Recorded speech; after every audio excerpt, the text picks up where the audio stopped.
Olá pessoal, bem-vindo a mais um bate-papo aqui no nosso canal da Eletricidade, que hoje vai trazer para vocês um assunto super atualizado, né?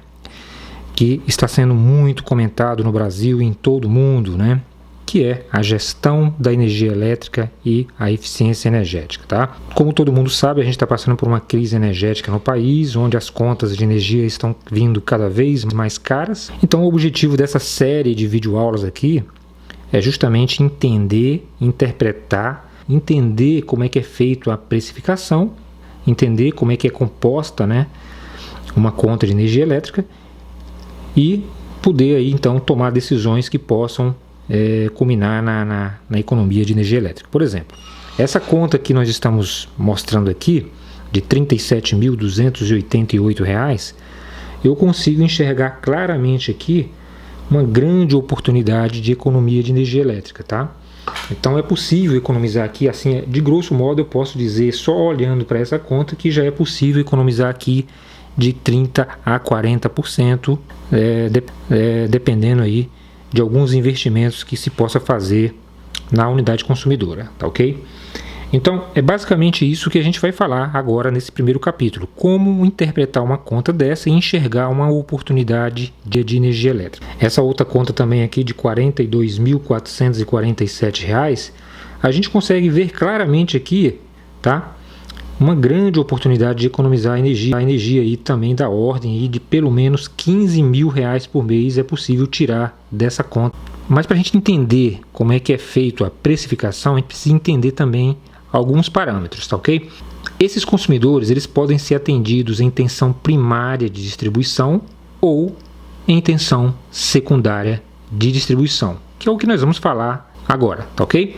Quando você é atendido por tensão secundária de distribuição, que é onde está enquadrado a maioria dos consumidores, né, no Brasil, então a gente está falando de tensão disponibilizada no sistema elétrico da concessionária com valores padronizados de tensão aí inferiores a 2.3 kV, tá? Então tudo aquilo que é inferior a 2.3 kV ou 2.300 volts, a gente chama de tensão secundária de distribuição ou consumidores do grupo B, beleza? Então, nos centros urbanos, esses consumidores eles recebem essas tensões normalmente de 127 ou 220 volts, sendo indicado aí então para unidades consumidoras com carga instalada igual ou inferior a 75 kW. Os tipos de fornecimento de energia elétrica nessas unidades consumidoras do grupo B são as seguintes: você tem o tipo monofásico, o tipo bifásico e o tipo trifásico. Quando é que um consumidor ele se enquadra aqui nesta modalidade? Quando é que ele se enquadraria no bifásico e quando é que ele se enquadraria aqui no trifásico, tá ok, pessoal? Importante dizer também que no Brasil as tensões não são padronizadas em todos os estados, tá? Nesses estados aqui em azul, por exemplo, né, você tem tensões entre fase e fase de 380 volts e tensão entre fase e neutro de 220 volts. Já nos estados nessa cor, que parece mais ser mostarda, nós temos então tensões entre fase e neutro de 110, né, ou 127 volts e entre fase e fase de 220 volts, tá ok, pessoal?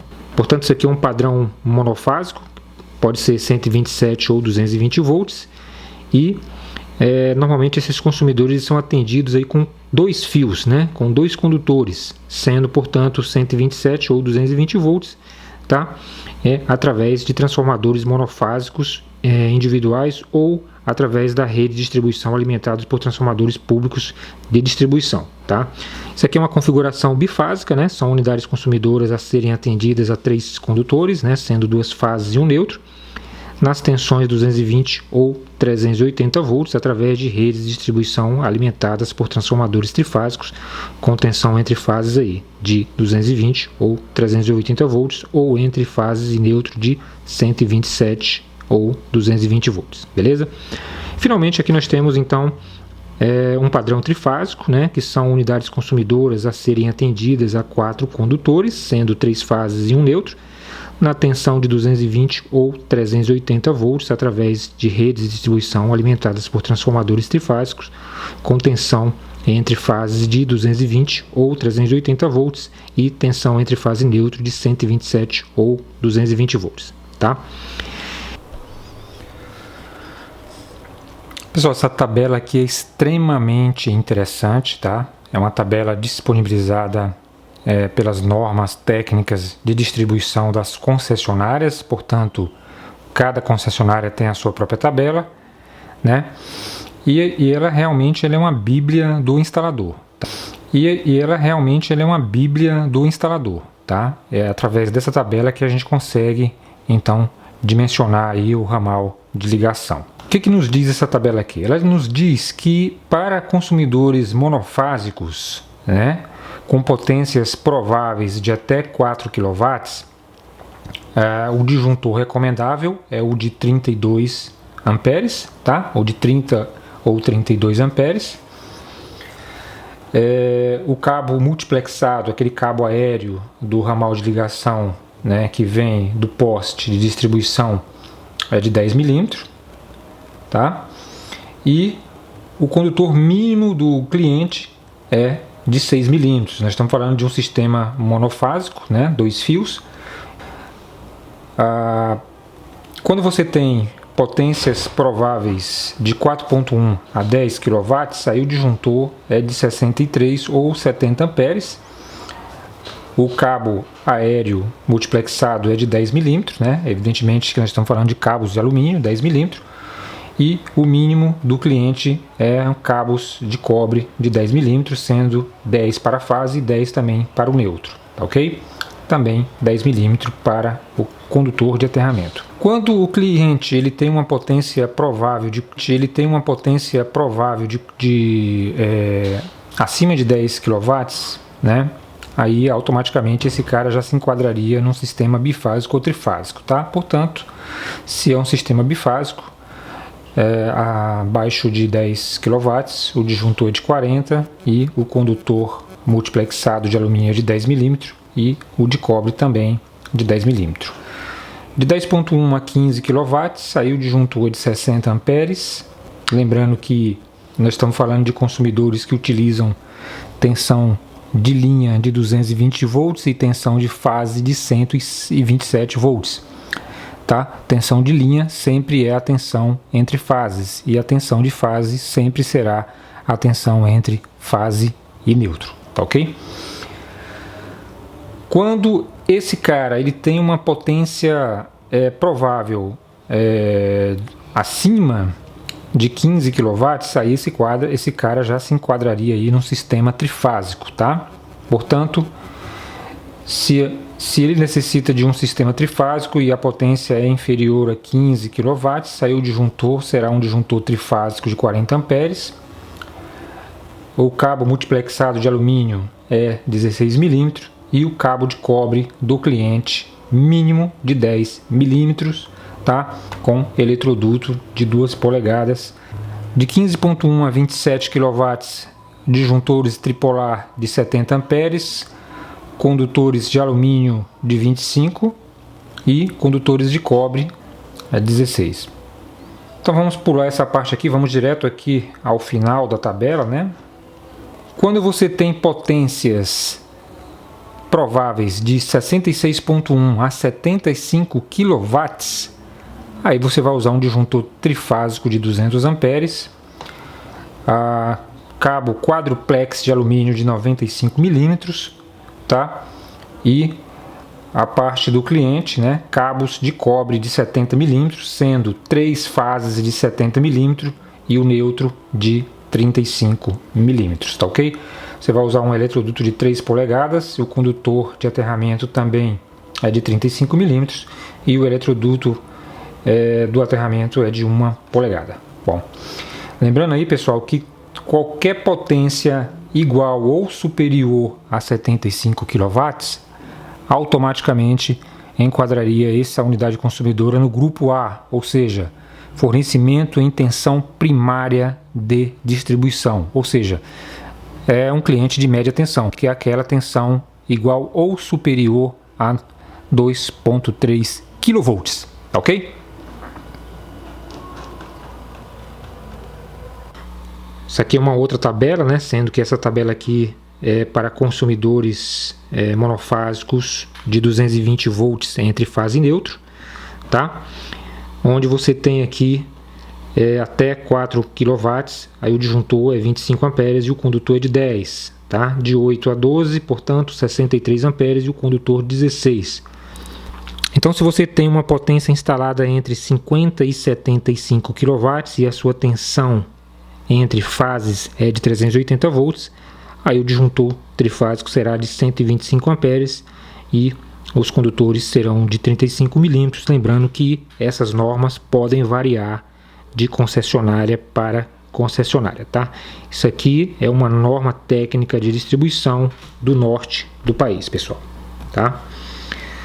Tensão primária de distribuição. Olha só, para a gente entender aquela conta lá que nós mostramos bem no início, né? A gente precisa entender isso aqui, tá?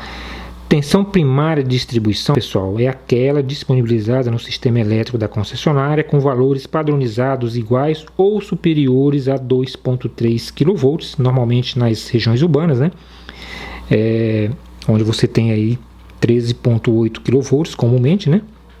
Sendo indicada aí para unidades consumidoras com potência instalada superior a 75 kW, também conhecida aí com grupo A e suas derivações, tá ok? Portanto, isso aqui é a figura de um posto de transformação trifásico, típico para uma instalação de 45 até 150 kVA. Isso aqui é o posto de transformação.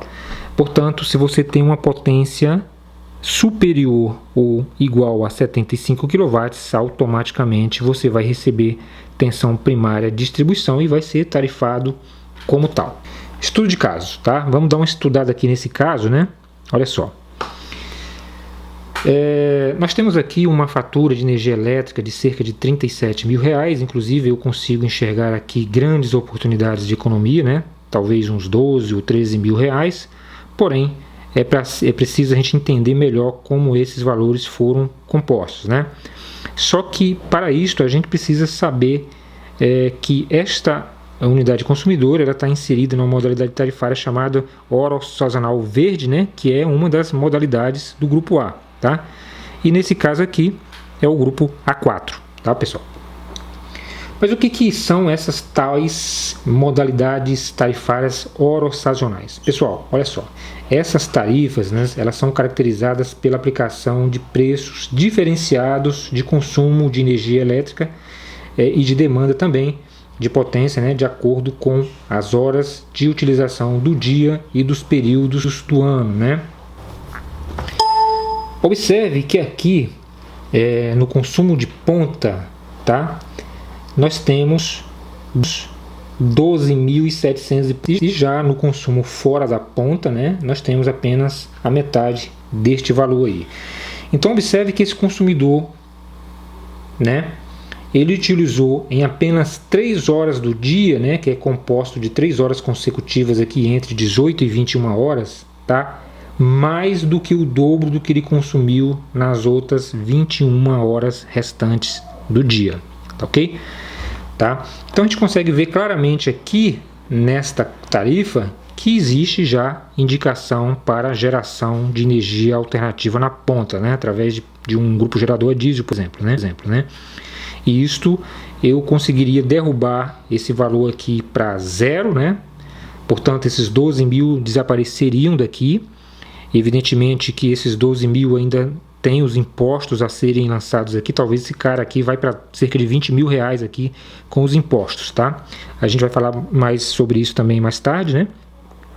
Com um grupo gerador aqui na ponta eu não teria esse valor, portanto também não incidiria valores de impostos, né, sobre isso aqui, e eu ia gastar apenas com o diesel e com a manutenção e operação do gerador, que é em média 40% mais barato do que o preço da energia no horário de ponta, tá, pessoal? Mais tarde a gente vai falar sobre o dimensionamento desse grupo gerador e quanto ele consumiria em termos de diesel e manutenções mensais, tá ok?